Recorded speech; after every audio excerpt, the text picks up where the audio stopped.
রবীন্দ্রনাথ ঠাকুর, কাদম্বিনী দেবী, আচার্য প্রফুল্লচন্দ্র রায় জন্ম শতবর্ষ পালন করেছে বাঙালি। আর এবছরও বাংলা চলচ্চিত্র জগতের দুই রূপকারের জন্ম শতবর্ষ।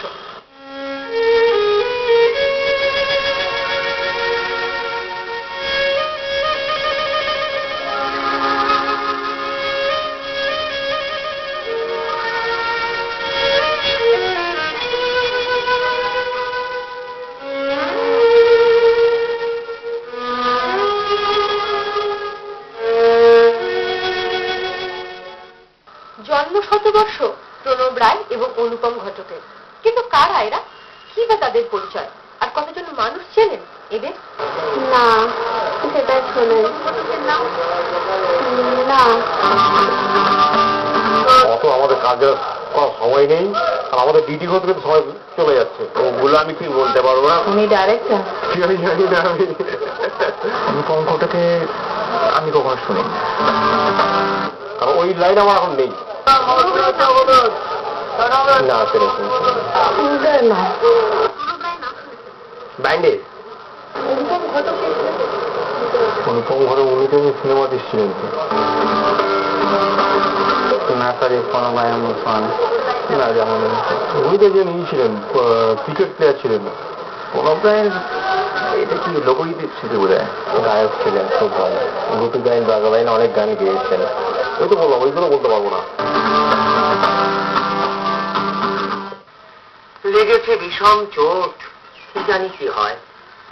এ ব্যথা কি যে ব্যথা, বোঝে কি আনজনে। এ ব্যথা কি যে ব্যথা, বোঝে কি আনজনে। সজনী আমি বুঝি মরেছি মনে মনে। কারোর মনে নেই এদেরকে, অথচ বাংলা গানের জগতে এই দুই শিল্পীর অবদান অসীম। এদের গানের কথা থেকে সুর মন ছুঁয়ে যায় আজও। সন্ধ্যা মুখোপাধ্যায় থেকে হেমন্ত মুখোপাধ্যায় সকলেরই কণ্ঠে পেয়েছে এই দুই শিল্পীর রচনা। কোম্পানি অনেক, কিন্তু টাকার একটা লিমিটেড কোম্পানি, যাদের ব্যক্তি ইন্ডাস্ট্রি থেকে ফিচারে, ফাইল থেকে হর্টিকালচার। এটিএম গ্রুপ মানুষের সাথে মানুষের সেবায়। এটিএম গুঁড়ো মশলা কেনার সময় এটিএম চিহ্ন দেখতে কিন্তু একদম ভুলবেন না। এটিএম রেড চিলি, এটিএম হলদি পাউডার, এটিএম জিরা পাউডার সর্বত্র পাওয়া যায়। শিল্পী অমরত্ব পান তার শিল্পকর্মের জন্য। সময় বয়ে চলে কালের স্রোতে, শিল্পী চলে গেলেও তার শিল্প কিন্তু থেকেই যায়। প্রখ্যাত গীতিকার প্রণব রায়ের পরিবার পরিজন কি বলছেন তার সম্পর্কে?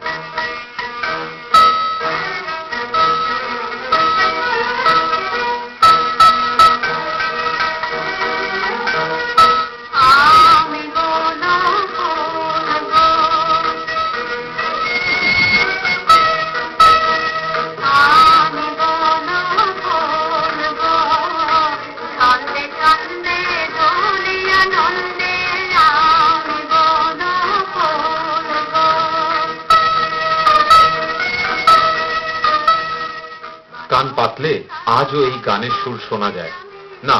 হাজারো গানের ভিড়ে হারিয়ে যায়নি স্বর্ণযুগের এই গানগুলি, কিন্তু সৃষ্টির কথা মনে থাকলেও স্রষ্টা আজ স্মৃতির আড়ালে। হ্যাঁ, প্রখ্যাত গীতিকার প্রণব রায় 1936 সালে পণ্ডিত মশাই সিনেমায় প্রথম আত্মপ্রকাশ। তার লেখা প্রথম গানটি কমল দাশগুপ্তের সুরে এবং ভবানী দাসের কণ্ঠে, ও বিদেশি বন্ধু। সাবর্ণ রায়চৌধুরী পরিবারের কৃতি সন্তান প্রণব রায়। 1911 সালের 5ই ডিসেম্বর জন্ম। ছোট থেকেই গান ভালোবাসতেন, গান ছাড়াও লিখতেন কবিতা। কাজী নজরুল ইসলামের খুব ঘনিষ্ঠ ছিলেন, গান শিখতেন কাজী সাহেবের কাছ থেকে। বাদুর বাগানের বাড়ি থেকে রোজ সকালে কাজী সাহেবের বাড়িতে যাওয়া এবং সেখানেই সারাদিন তার সঙ্গে থেকে খাওয়া এবং গান শেখা। সারাটা দিন নজরুলের সঙ্গেই চলত তার গানের চর্চা।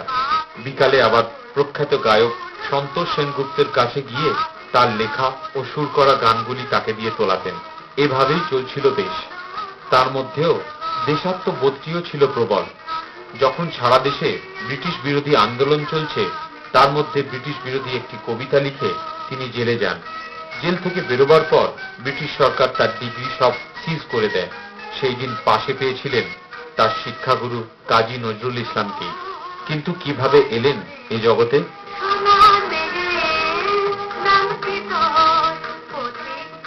তো কি করবেন ভাবছেন, একদিন কাজী সাহেবের সঙ্গে দেখা। কাজী সাহেব শুনলেন যে এরকম ব্যাপার, ওরা তুই একটা কাজ করাবি, গ্রামোফোন কোম্পানি চাকরি করছি, বা চাকরি মানে কি চিফ হয়েছি, তুই 4টে গান লিখে যাও। বলে কাজীটা গান তো লিখিনি কোনোদিন।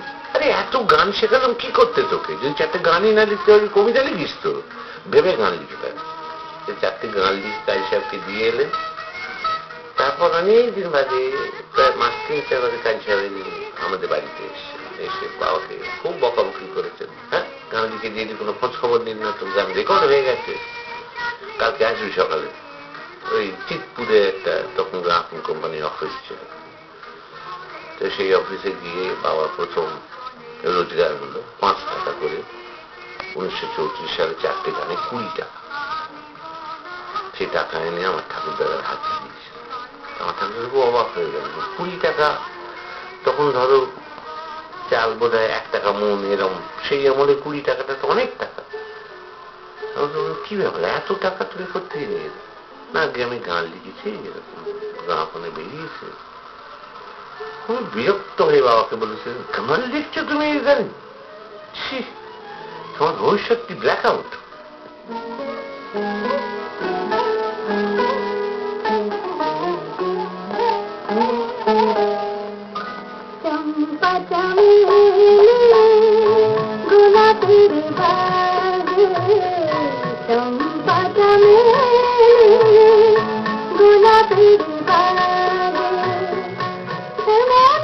অতি রক্ষণশীল পরিবারের সন্তান হয়েও তার প্রতিভার সঙ্গে কোনোদিন আপোষ করেননি।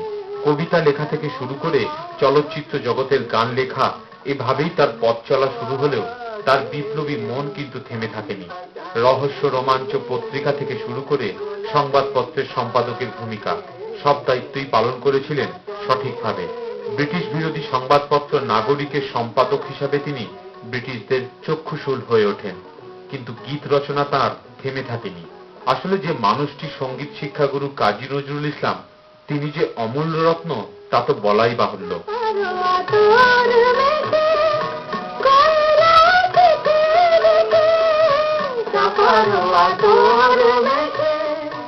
জগন্নাথ মিত্রের চিঠি, এই যে স্টোরি সং বলি, যেটা পরে তোমরা দেখেছো গায়ের বধূ, রানা, প্রথম কিন্তু স্টোরি সং লেখেন আমার বাবা। চিঠি 7 বছর আগে, পরে আরো কয়েকটা লিখেছিল, কিন্তু এই দুটো খুব হিট করেছিল। তারপরে ছবির গান, গরমিক ছবি, এই কি গোসের দাম, শেষ উত্তরে, আমি বনো ফুলবো, যেটা আবার এখনকার একটা সিনেমাতেও লাগানো হয়েছে এত বছর বাদে। কালোজয়ী গান একবারে।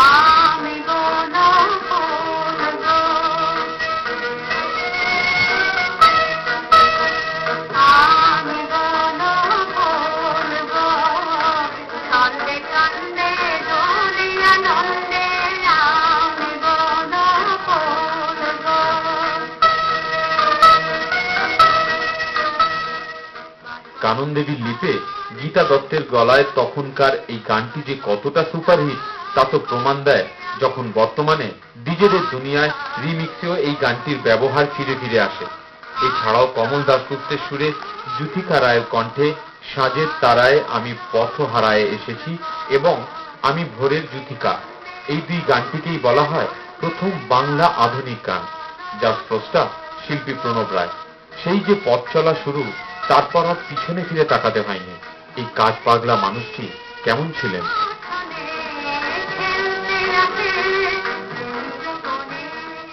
কর্মক্ষেত্রে খুবই নিজের সম্মান রেখে, নিজে খুব একটু নিজের মধ্যে রেখে চলতেন। কারোর সঙ্গে বেশি যে মেলামেশা এসব ছিল না, খুব রিজার্ভ প্রকৃতির ছিল। কাজ এলে কাজটুকু নিয়ে কাজটা করে দিই, ব্যাস। আর কোনো খুব যে আড্ডা মারা এদিক ওদিক মেলামেশা করা করতেন না, নিজের মধ্যেই নিজে থাকতেন। আত্মভোলা মানুষটি যেমন শিল্পী ছিলেন, তেমনি সংসার ধর্ম পালন করেছে নিজের ছন্দেই। বন্ধুর মতো মিশেছেন নিজের সন্তানের সাথে। সংসারকে সময় কি নিজে এমন মানুষ ছিলেন যে নিজে এই সিগারেট হাতে থাকলে বুঝতে পারতেন না, পুড়ে পুড়ে যে হাতে আগুনটা আসবে সেটাও বুঝতে পারতেন না। সেটাও বাইরের থেকে খেয়াল রেখে সেটা হাত থেকে ফেলে দিলে তাও সেই নিজের জানলার দিকে চেয়ে নিজের কাজেই বিভোর হয়ে থাকতেন। এইরকম খুব বেশি আলাদা ছিলেন না, ওনার মধ্যে ওই দ্বিচারিতা খুব কম ছিল। শিল্পী প্রণব রায় বলে যে একবারে খুব অন্যরকম হয়ে যেত, একদমই। শিল্পী প্রণব রায়, বাবা প্রণব রায় একই রকম, কোনো আমি তফাৎ খুঁজে পাইনি দুজনের মধ্যে। সহজ স্বাভাবিক মানুষ ছিলেন, একটু অল্প কথা বলতেন, বেশি কথা বলতেন, প্লেজেন্ট পার্সোনালিটি ছিল। নিজের ছেলের দিকে নজর ছিল, ছেলের দিকটায় খুব নজর ছিল। সেটা আমাকে বলতেন যে এটা করো, ওটা করো, এইরকম। সেগুলো আমি করতাম। শুধুমাত্র গান লেখাই নয়, ছায়াছবির নির্দেশনা থেকে শুরু করে ছবির চিত্রনাট্য লেখা সবই করেছেন তিনি। বাংলা চলচ্চিত্রে ভানু গোয়েন্দা জহর অ্যাসিস্ট্যান্ট তারই কালজয়ী সৃষ্টি।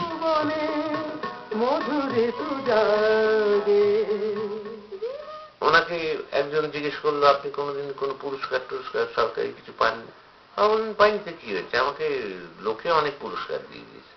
তার মানে সব থেকে বড় পুরস্কার পেয়েছি ভাই, ভিকিরি আমার গান গিয়ে ভিক্ষে চাইছে, আর কি চাই আমার, আর আমার কিছু দরকার নেই। তার মধ্যে কোথায় একটা দুঃখ আছে কেউ বলতে পারে না, বুঝেছ? সব জিনিসটা কি সব সময় হাসি আনন্দের হয় বুঝতেই তো পারো। বিরাট একটা দুঃখ তো আছি ভেতরে, বেঁচে আছি, সবই নিতে হচ্ছে, সবকিছুই। কেউ আনন্দ করলেও সেটাতেও সায় দিতে হচ্ছে, আর নিজের ভেতরে দুঃখটা তো আছেই, সেটা তো বুঝতেই পারো। হারানো যন্ত্রণা তো অবশ্যই রয়েছে। বিগত সরকার থেকে এই সরকার কতটা ভেবেছে এই অমর গীতিকারকে নিয়ে?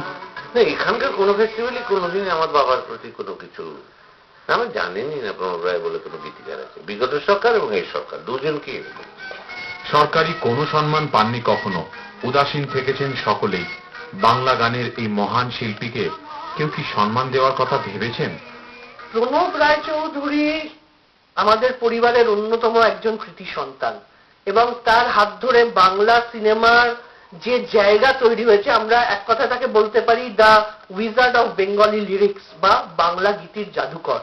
তো সেই প্রণব রায়, যার ৩,৫০০ গান মানুষকে অনুপ্রাণিত করেছে, মানুষকে আজও ভাবায়, তার ফিলোসফি, সেই মানুষটিকে নিয়ে এই জন্মশতবর্ষে আমরা সাবর্ণ সংগ্রহশালায় যেটা করতে চলেছি, সেটা হচ্ছে একটা গ্যালারি আমরা তৈরি করছি ওনাকে নিয়ে। ওনার ব্যবহৃত জিনিসপত্র, ওনার লেখা, ওনার রেকর্ড আমরা সেখানেতে সংরক্ষিত করব, যাতে আগামী প্রজন্ম যারা গান বাজনা ভালোবাসে তারা সেখানেতে এসে প্রণব রায়কে শ্রদ্ধা জানাতে পারবেন, প্রণব রায়কে জানতে পারবেন, এবং তাদের নিজেদের যে রিসার্চ ওয়ার্ক আছে সেইটা করতে পারবেন। বাঙালির মননে তার প্রতিটি গানই চির উজ্জ্বল, অথচ এই উজ্জ্বলতায় হারিয়ে গিয়েছে মহান মানুষটি, আর ক্ষোভ আক্ষেপ রয়ে গিয়েছে পরিবার পরিজনদের মনে।